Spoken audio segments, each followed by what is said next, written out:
I'm 70 years old, and I'm about to tell you something that might upset you.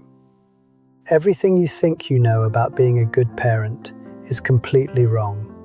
My kids are fine, successful actually, good careers, nice homes, families of their own. We talk on holidays, send birthday cards, do the polite check-ins.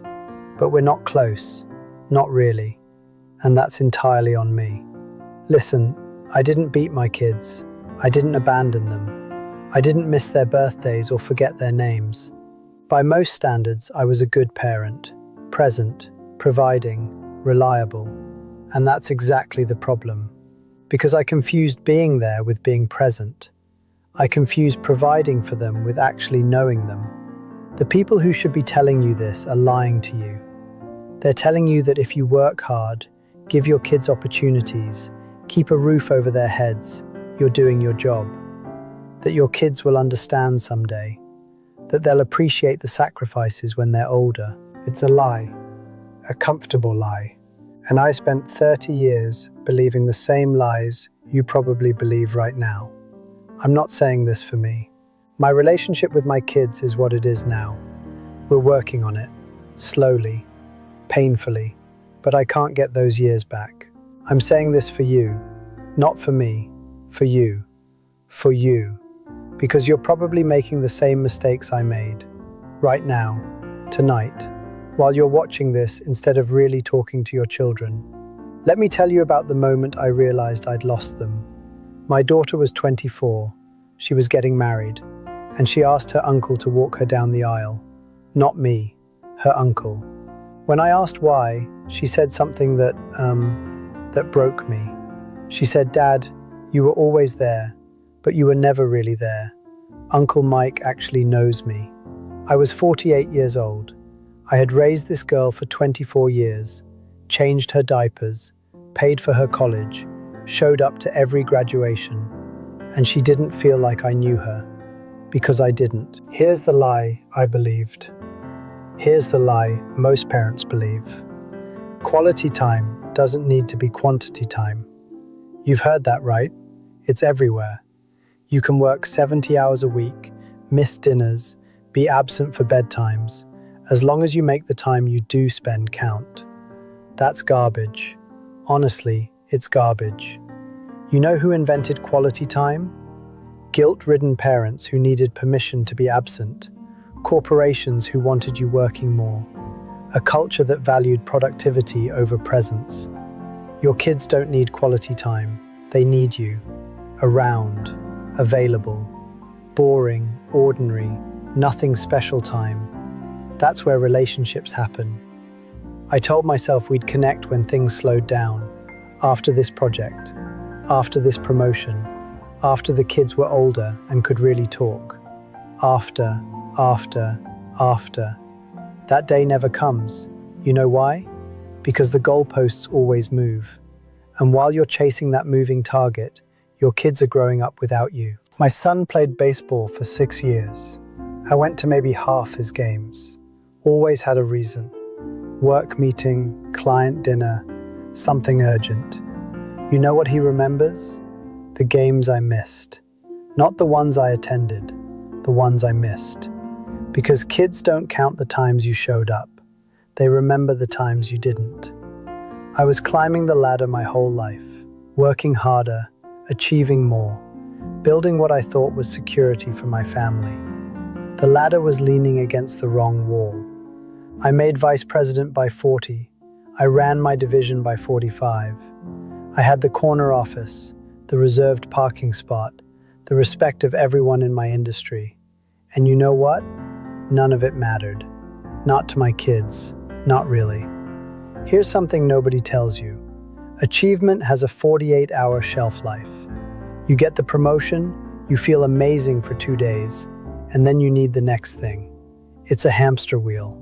You just keep running. I had a colleague, Dennis, worked harder than anyone I knew, missed everything for his career.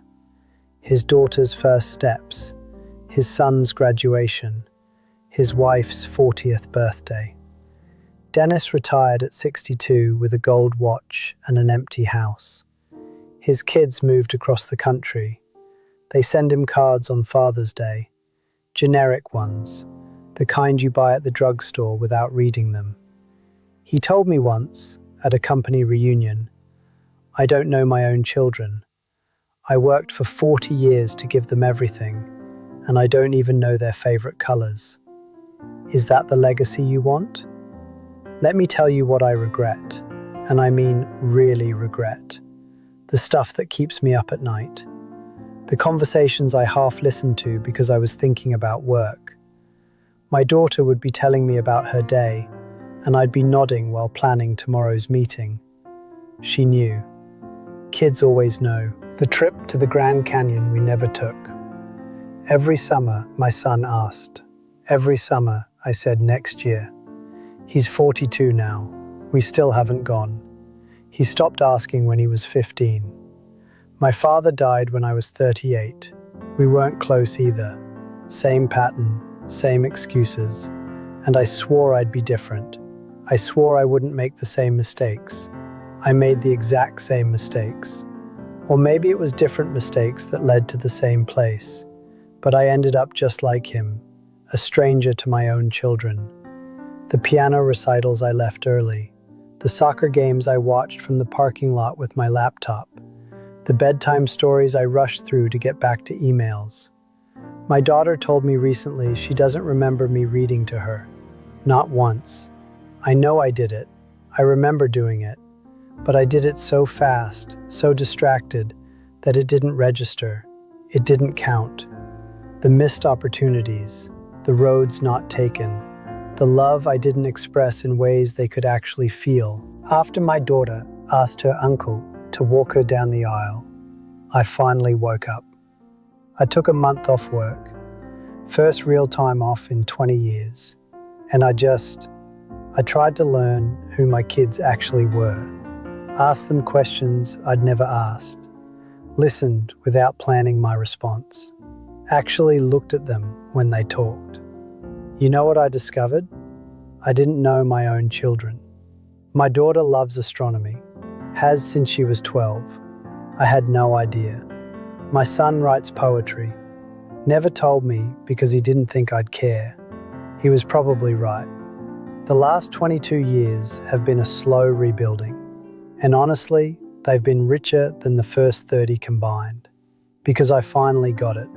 The meaning I was chasing through success, it was in simple things the whole time. Sitting with your kids without checking your phone. Asking what they're thinking and actually wanting to know. Being boring and present instead of exciting and absent. Showing up without an agenda. That's it. It's almost insulting how simple it is.